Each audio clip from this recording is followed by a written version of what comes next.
Mobile के इस ज़माने में भले ही लोग रेडियो को भूल गए हैं, लेकिन उत्तर प्रदेश के राम सिंह जी वो शख्स हैं जिनके बारे में जानकर आपको हैरत होगी।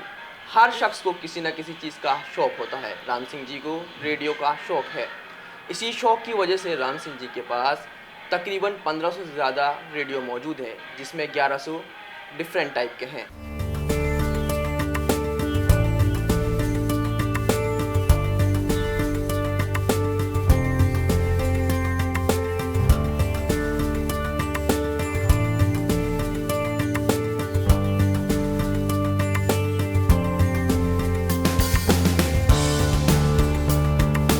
आज मैं मौजूद हूँ अमरोहा के गजरोला में। राम सिंह जी से जानेंगे उनके पास किस किस टाइप के रेडियो हैं। सर, आपका DNN 24 में बहुत बहुत स्वागत है। धन्यवाद भाई, धन्यवाद। सर, पहला सवाल मेरा आपसे यही रहेगा, आप अपनी एजुकेशन के बारे में बताइए और आप किस पद पे तैनात हैं। मैं कला स्नातक हूँ और सबसे पहले मैं उत्तर प्रदेश राज्य भंडारण निगम में 40 साल सेवा करी और जुलाई 2015 में senior superintendent of warehouse के पद से रिटायर हुआ और उसके बाद सरकार ने मुझे 5 साल के लिए उपभोक्ता न्यायालय में भेज दिया, जहाँ पर मैं जुलाई 2020 में रिटायर हुआ।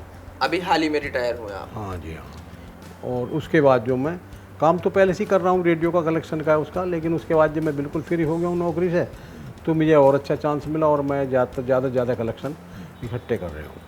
तो आपको ये शौक, जैसे हम किसी चीज़ इंसान को देखते हैं या किसी शायर को सुनते हैं तो उससे रूबरू होते हैं, उसकी चीज़ वो शायरी पसंद आई, उनका अंदाज़ पसंद आया, तो या आपने किसको देखा जिनके पास रेडियो थे, तो वहाँ से कहाँ से शौक़ आया आपको? शौक़ तो ये है ही पहले से मेरा, एंटीक वस्तु इकट्ठे करने का। रेडियो के अलावा जो पुरानी रेयर बुक्स हैं, डाक टिकट्स हैं, कॉइन्स हैं, इन्हें करता हूँ पहले से मैं। मगर एंटिक्स आइटम्स, हाँ, पुरानी एंटी आइटम्स जो अब हमारे माननीय प्रधानमंत्री नरेंद्र मोदी जी द्वारा अक्टूबर 2014 से एक कार्यक्रम का संचालन किया, मन की बात। तो उन्होंने जो है सब माध्यम को छोड़कर, क्योंकि आजकल तो टेलीविज़न बहुत सशक्त है, उन्हें उसे नहीं चुनकर रेडियो को चुना और उसका परिणाम ये हुआ कि आकाशवाणी को पुनर्जीवन मिल गया। कि जो विज्ञापन आकाशवाणी के 6-7-10 हज़ार में हुआ करते थे, मन की बात जब से कार्यक्रम शुरू हुआ वो विज्ञापन लाखों में पहुँच गए। तो तब से मेरा रुझान ऐसा आया कि भाई रेडियो हमारे जीवन का एक बहुत महत्वपूर्ण उपकरण रहा है। और मैं जगह जगह के पूरे देश में संग्रहालय मैंने घूमे, पूरा देश घूमा है, पुस्तकालय बहुत घूमे, लेकिन मुझे कहीं भी ऐसा नज़र नहीं आया कि कहीं भी किसी सरकार ने या किसी संस्थान ने, किसी विकसित विशेष ने रेडियो संग्रहालय कहीं बनाया हो। हालांकि तमाम चीज़ों के संग्रहालय हैं, लेकिन कहीं भी आप पूरे देश में रेडियो संग्रहालय देखने को मिला, देश में क्या विदेश में रेडियो संग्रहालय नहीं है।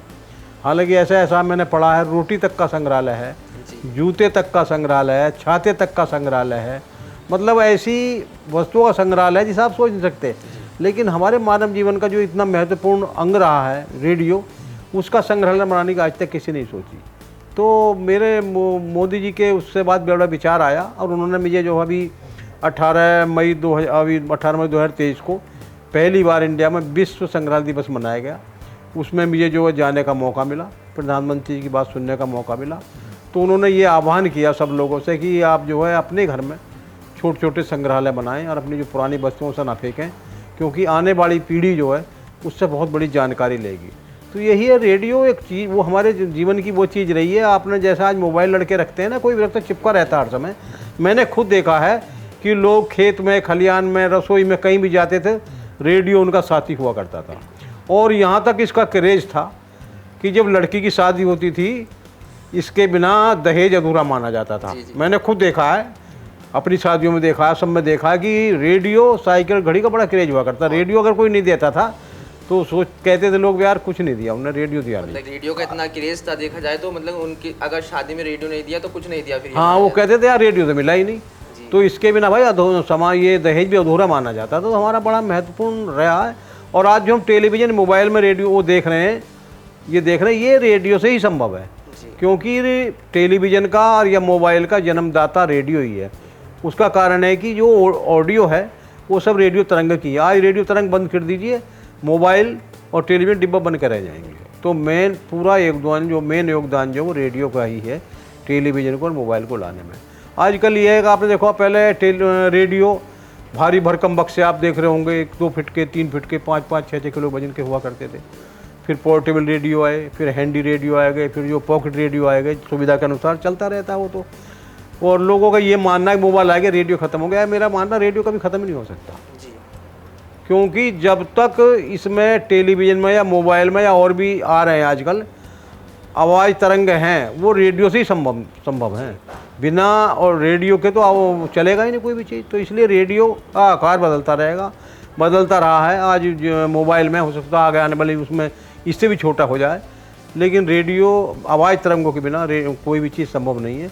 तो इसलिए मेरा तो मानना है कि रेडियो कभी मर नहीं सकता, रेडियो जो है अजर अमर है। जैसे मैंने आपके बारे में पढ़ा था तो मुझे पता चला था आपके पास 1500 से ज़्यादा रेडियो मौजूद हैं, जिसमें से 1100 अलग अलग है। तो वो कहाँ के रेडियो, उसके बारे में बताइए मुझे। भाई रेडियो तो जैसे फिलिप्स कंपनी बनाती थी पहले जी, वो जो पहला मूल कंपनी हॉलैंड की है, फिनलैंड की है, इंडिया की है, तमाम जगह की। फिलिप्स के हैं मेरे पास, मर्फी के हैं, बुश भी बाहर की हैं, नेशनल पैनासोनिक जापान की है, सोनी कंपनी जापान की है, हिताची जापान की है। तमाम ऐसे मॉडल मैं कहाँ तक आपको गिनाऊँ, जितने बार शायद मॉडल हैं प्राय मेरे पास सभी मॉडल हैं, और सब देश विदेश की सभी कंपनियों के हैं। जब आपको पता चलता है ये रेडियो वहाँ का है तो आप वहाँ जाते हैं, कैसे खरीदते हैं उसको? मैं जाता भी हूँ, उनसे पहले मोबाइल पे आजकल तो सुविधा है व्हाट्सएप की, व्हाट्सएप पर से उनका फ़ोटो मंगाता हूँ, फ़ोटो मंगाने में उनसे बात करता हूँ भी कितने का है, उसकी पोजीशन देखता हूँ, फ़ोटो भी उससे बात बन जाती है। फिर वहाँ जाना पड़ता है कि देखने के, जाना तो पड़ेगा ही देखने के लिए। अगर मेरे समझ में आ गया तो उनसे मंगा भी लेता हूँ, वो पहुँचा देते हैं कुछ लोग जो है। सर जैसा आपने बताया आपके पास बहुत है रेडियो, और इसकी कीमत की बात करें तो अलग अलग कीमत के भी होंगे, कुछ महंगे भी होंगे, कुछ सस्ते। तो क्या क्या कीमत से और कब से आपने ये कलेक्ट करना स्टार्ट किया? जैसे बताया शौक तो आपको बचपन से ही है। पहले से ऐसा, आजकल ये देख लीजिए कोई भी रेडियो 500 रुपये से कम नहीं है जी अगर पॉकेट रेडियो सबसे छोटा है जी, वो भी 500 रुपये से कम नहीं है। और मेरे पास जो है पॉकेट रेडियो, हैंडी रेडियो और जो टेबल रेडियो, वॉल रेडियो, सब तरह के रेडियो हैं। तो उनकी कीमत जो लगा के 500 से 5000 10,000 तक वाले भी हैं। अब एक रेडियो मेरे पे ग्राउंडिंग कंपनी जर्मनी का है, जी। तो उस समय उसकी कीमत होती थी, एक ट्रैक्टर एक कार के बराबर कीमत होती थी। ये किस समय की बात है? ये 40-50 सन की बात है। 40 साल मतलब एक ट्रैक्टर हाँ, या कार ले लो, मतलब 10-12 हज़ार की कार मिलती, 10-12 का ट्रैक्टर मिलता था, और उतने का ही रेडियो मिलता था ये बड़ा जो रेडियो। लेकिन कहीं कहीं किसी जैसे दिल्ली मुंबई हैं बड़े बड़े शहरों में सेठों के पास उन्हीं घर की शोभा बढ़ाते थे। देहात में या हम जैसे लोग तो सोच के देख भी नहीं सकते, सोच भी नहीं सकते थे। तो हमें जो कलेक्शन करना शुरू किया ये तब हमें मिले। आप देख रहे हैं बड़े बड़े रेडियो रखे हैं जी। हाँ, बड़ी कीमतों के रेडियो हैं ये। अभी हाल ही में आपके पास अमरोहा के डीएम बालकृष्ण त्रिपाठी जी भी आए थे। नहीं, एसडीएम साहब आए थे, उन्होंने एसडीएम साहब को भेजा था। अच्छा। उन्होंने, वो आ नहीं पाए थे जी। हो सकता है वो, उन्होंने मुझसे बोला था 2-4 दिन में आए वो। अच्छा, तो वो आप कहाँ का मुआयना करके गए, सब चीज़ हाँ, यहाँ देखे? का इंस्पेक्शन कर गए, देख के एसडीएम साहब बड़े खुश हुए। उन्होंने सीधा व्हाट्सएप किया और बात भी की सीधी उनसे, उन्होंने लाइव की, देखा उन्होंने। तो वो बोल रहे थे भाई ज़िले में ये अनोखा कार्य हो रहा है, मैं आऊँगा देखने आपके कार्य को जो है। तो मैंने उनसे बताया था ज़िले में नहीं, पूरे प्रदेश का भी गौरव है, देश में भी कहीं नहीं है जो है। तो भारत में सबसे ज़्यादा आपके पास रेडियो मौजूद है? भारत में नहीं, पूरे विश्व में। विश्व में सबसे ज़्यादा? हाँ मतलब कि वर्ल्ड रिकॉर्ड बन जाएगा आपके पास हाँ, इतने रेडियो? 625 का वर्ल्ड रिकॉर्ड है जी 2005 का। जी मेरे पास ऑलरेडी डिफरेंट मॉडल जो उनकी गाइडलाइन थी Guinness book of world record की, जी। तो मैंने उन्हें जो 1100 की लिस्ट भेजी है, अच्छा, तो उनको सर्टिफिकेट मिल जाएगा, तो वैसे ही वो बन जाएगा वर्ल्ड रिकॉर्ड जो। तो आपके इसमें रूम की बात करो तो ये रेडियो मुझे बहुत अच्छे लग रहे हैं, और ये सब चीज़ें देखने के बाद एक ये होता, आप पढ़ाई कर रहे हैं और साथ में ये शौक भी है, तो सबके पास कुछ ना कुछ, हर किसी को, शख्स को शौक होता। जी जी। मुझे कॉइन्स का है, आपको रेडियो का है, किसी चीज़ शख्स को और किसी चीज़ का शौक होगा। अब पढ़ाई के साथ साथ आपने ये सब भी इकट्ठे किया, जॉब भी की, और आपने एक सरकारी अफसर के तौर पर एक पूरा दौर आपने इसको देखा। अब पढ़ाई के लिहाज से मैं बात करूँ सर, जी आजकल मोबाइल डिजिटलाइजेशन हो चुका है। आपने मोबाइल की बात की, मोबाइल्स में हम देखते हैं सब ऐप आ गए हैं, नई नई चीज़ लोग देखते हैं। रेडियो भले ही कम नहीं हुआ, मगर दूसरे जो प्लेटफॉर्म आ गए हैं उसके नज़रिए से आप क्या देखते हैं? रेडियो बिल्कुल मतलब एक न से कम तो नहीं है, और रेडियो की अहमियत उतनी बरकरार है, बट रेडियो चलाने के लिए अगर हम मोबाइल्स का वो देखें, पहले रेडियो के समाचार सुनते थे, सब चीज़ रेडियो पर आती थी हमेशा। वो क्या हुआ उस देश में क्या हुआ, इस देश में क्या हुआ, सब चीज़ हमें रेडियो से मिलती थी। मगर आजकल लोग इंटरनेट से ज़्यादा हेल्प ले रहे हैं, और ज़्यादातर हम नौजवान जी जी को देखें तो वो मोबाइल्स में, इंस्टाग्राम, ये सोशल मीडिया प्लेटफॉर्म पर ज़्यादा आ गए। किस तरह देखते हैं आप इस चीज़ को? नहीं, ऐसा है, चाहे तो ऐप ले लो, चाहे सोशल मीडिया ले लो, मोबाइल ले लो, रेडियो की कोई पूर्ति नहीं कर सकता। जी। क्योंकि आपने देखा होगा, आप देख रहे हैं, कनेक्टिविटी हट गई, चली गई, पूरा बेकार हो गया।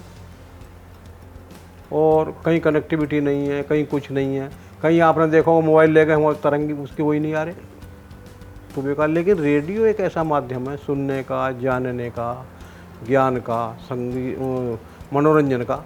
आप इसे कहीं भी खेत में, खलियान में, घाटी में, कहीं भी ले जाओ, सस्ता सा 400 रुपये का, 500 का ले लो और 20 रुपये की सेल डलवाओ और इससे कहीं भी आप मनोरंजन, ज्ञानवर्धन की बातें लो, इसमें वो झंझट नहीं है। तो रेडियो की उपयोगिता तो ख़त्म नहीं होने की, क्योंकि मोबाइल में ये भी चाल भले देश या दुनिया कितनी तरक्की कर रही है, हर जगह नहीं पहुंचा मोबाइल अब भी, ना टीवी हर जगह पहुंचा। रेडियो की जो पहुँच है वो हर जगह है, हर घर में है, हर जगह है। तो इसलिए कम तो हो गया, परास्त तो कर दिया टेलीविज़न ने, रेडियो ने, मोबाइल ने ये, लेकिन पूरी तरह से परास्त नहीं हुआ है वो, क्योंकि इसके बिना काम नहीं चल सकता। जो आज टेलीविज़न में या मोबाइल में ऑडियो सुन रहे हैं वो रेडियो की ही ऑडियो है। बिना अगर उसे बंद कर दीजिए तो टेलीविज़न और ये जो सब डिब्बा बंद करे जाएंगे। हाँ, तो बिना रेडियो के तो टेलीविज़न भी नहीं, मोबाइल भी नहीं है।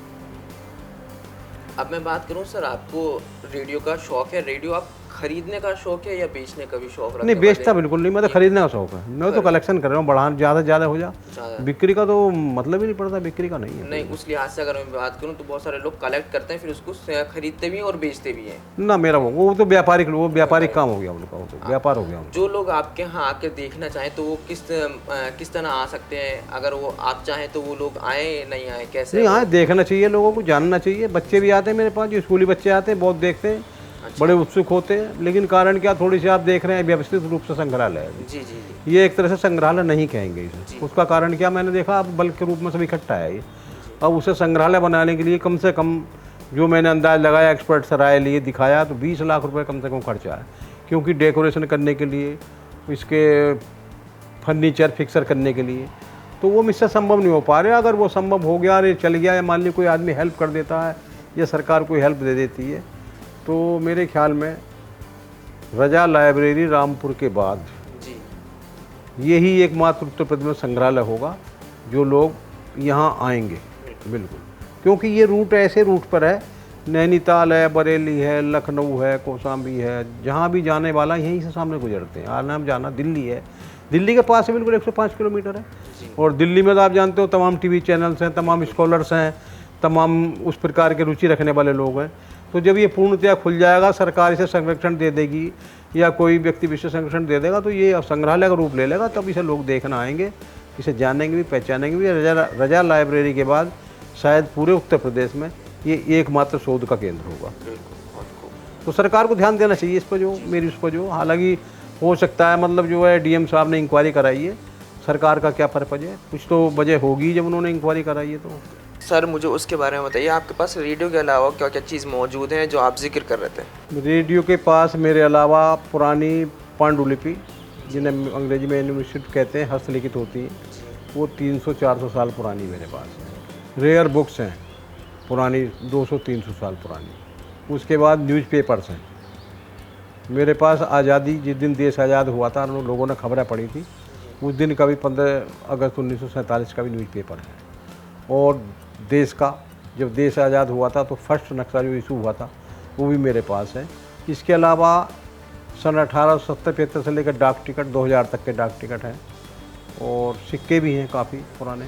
तो ये चीज़ का मेरा रेडियो के अलावा अलग शौक था। उसके बाद भी जो मुझे मिल जाता, मशीनरी हो, जैसे पुराने मैकेनिकल कैलकुलेटर हैं, आप देख रहे हैं, पुरानी मैकेनिकल घड़ियाँ हैं, और ये सब मैं जो भी मिल जाता मैं इकट्ठे कर लेता हूँ और अपने इसमें रखता हूँ। जो दर्शक आपको देख रहे हैं उनको क्या संदेश देना चाहेंगे आप? संदेश मैं ये देना चाहूँगा भाई, जितना बार भी मान ली सामान आपके पास है उसे बेकार ना समझे। कोई सामान कोई बेकार नहीं होता। जी सर, DNN 24 से बात करने के लिए बहुत बहुत धन्यवाद आपका। धन्यवाद भाई, धन्यवाद आपके आने के लिए, बहुत बहुत धन्यवाद।